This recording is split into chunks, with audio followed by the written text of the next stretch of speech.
I was introduced to Sade by my father of all people, the same man who got me into metal as well as other artists. Artists like Iron Maiden, James Brown, Jane's Addiction, Black Sabbath, Thin Lizzy, Blue Oyster Cult, list goes on. But some of the best memories I have from childhood are the ones where my father put on a whole album of a band or artist and me, him, my mother, and sister just cruised around jamming the music. And one of the biggest artists we had to jam to was Sade. More specifically, the best of Sade and this album, Promise. The instrumentation in this whole album is one of the most sultriest, smoothest instrumentation you'll ever get out of an album. Perfectly mixed together with Sade's equally seductive, sultry, and smoky vocals. Being a pretty slim-figured woman, she has one of the most powerful voices ever to grace the stage. Able to bend and flow with a sound that's full of hurt, love, and wanting that many others just don't seem to have. When you hear her sing, you can hear all those emotions and more with every word and breathy chorus. The opening track, Is It a Crime, perfectly puts the mood of the entire album out there for the listener. Sultry singing from Sade, beautiful, sexy, and smooth instrumentation, and lyrics about love, wanting, and betrayal. Sweetest, Taboo also brings more of that same energy, as does War of Hearts, albeit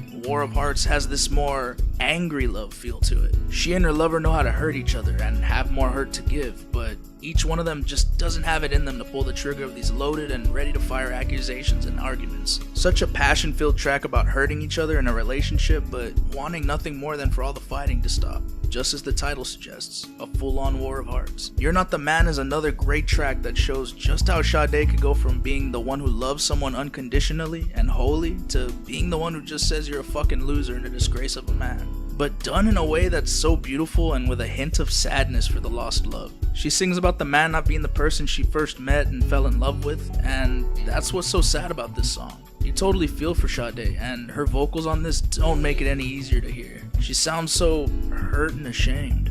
But on the flip side, she also sings that she's not the little girl she was when she fell for him. She's grown and she's moved on, but she'll forever miss the man she initially fell in love with. Jezebel is a track that alludes to the rough and dangerous lifestyles of a prostitute. More specifically, the way they go about getting their wealth and means to live a life that's better than their initial upbringing. The opening lyrics stating that she wasn't born with a silver spoon in her mouth, so she had to do what needed to be done in order for her to reach better means of living for herself. It's a really nice song with a subject matter that doesn't really make light of or even fun of the life of a sex worker. Jezebel works to get the finest dresses and coats, all the while having pride in herself despite her line of work, fighting through the winters just to see the sunshine in the end. Mr. Wrong borrows some elements from You're Not the Man and Jezebel, speaking about a fancy, pretty girl in a relationship with someone who doesn't love her or care for her as much as she does for him. He doesn't really listen to her, so why bother sticking around?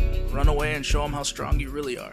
The instrumental track Punch Drunk is baby making music. I mean, this whole album is, but this one is the one that you put on for background music while you're handling your shit with your woman or man, you know? Nothing much to say besides that. I mean, put it on in the background while you get busy. It's just, yeah, that's it. Never as good as the first time, and Fear has some of the sexiest bass playing in the entire album. Especially Never As Good. The pops and vibe of the bass sounds so sick, as well as crisp and clean as hell. As a bass player, hearing these delicious low ends and stops and pops are heaven to the ears. And with Fear, the feeling of the bass fits beautifully with the Spanish flavored style of the track, emphasizing the low ends of the bass, mixed in with some sporadic high notes to accentuate the mood, and later on the violins and strings towards the ending portion of the track. Hell, this whole album just has these great ass bass lines and patterns, full of feeling, power, and sexy feels that don't ever seem to end. Tar Baby is a tale of a woman's love affair with a man, resulting in an unwanted pregnancy, and the feelings that this newly single mother and her mom have for this new life they have to take care of. At first, the daughter and mother look at her baby with disdain and start to think of it as an unwanted hindrance to their lives, especially the daughters, but over time they grow to love and accept the responsibilities of the baby, with them acknowledging that it's not the baby's fault for being born. It might never have happened if the daughter had took the time to take the precautions that the mom kept telling her to take. Young love can sometimes produce this effect throughout the family. A real-life situation put into a really nice sounding song with some finely crafted instrumentation and lyrics. Really powerful stuff. Finally, Maureen ends the album off, and it's a really nice closer. The piano opening it up is smooth, as well as the instrumentation in the background. The lyrics talking about Sade's old friend Maureen, who apparently died of cancer, and she reminisces about the good times she used to have with her. Wandering around town, going to parties late at night, Sade misses the good times with her Maureen. Her reminiscing while also singing sadly that Maureen would never meet some of her new friends is sad, but in a way also weirdly beautiful. It's like she knew that Maureen would be instantly melded into her new group of friends and would just be loving every minute of spending more time with her. Great closer to a great album. So yeah, I've been gushing pretty hard about this album throughout this whole retrospective review, but just because I love this album doesn't mean I don't have some problems with it. Like, I never really cared for the song Sweetest, Taboo. Yeah, I know, one of her biggest hits off the album and in her career in general, and I don't like it. How sacrilegious of me.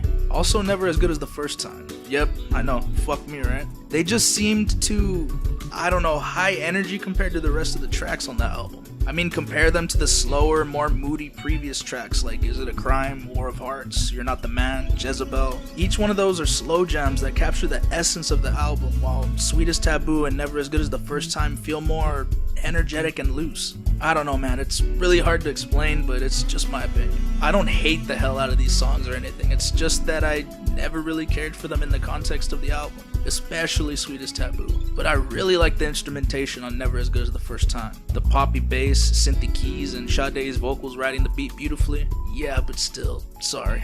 Mr. Wrong also kind of feels to me. The instrumentation is nice, I love the bass in it and the horns and shit, but the lyrics are a bit basic. And the length makes me feel like it was a throwaway track or something.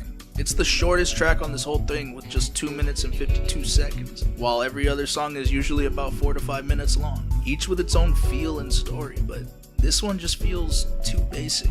But even with all that being said, this album is just so special to me. Not just because of the childhood memories I have with it, but also as a young man growing up, and today as an adult. I instantly fell in love with Sade's vocals, the instrumentation on her songs, and the lyrics dealing with love, wanting, and needing. That's why she still has so many fans, young and old. Her music just resonates with the lovers of the world, the loners, the downtrodden, and the dreamers. Her seductive voice feels like that long-lost lover or someone who just cares for you, putting you at ease or making you feel some type of way effortlessly. A classic album through and through, with one of the most charismatic, sultry, and sexy female singers to ever grace a microphone. Powerful, caring, and an icon. Sade has never failed to get me to jam to, fall in love with, or just remember good times while listening to her. An album by a female artist you definitely should listen to, without question. So thanks for watching, take care, be safe, and as always, peace.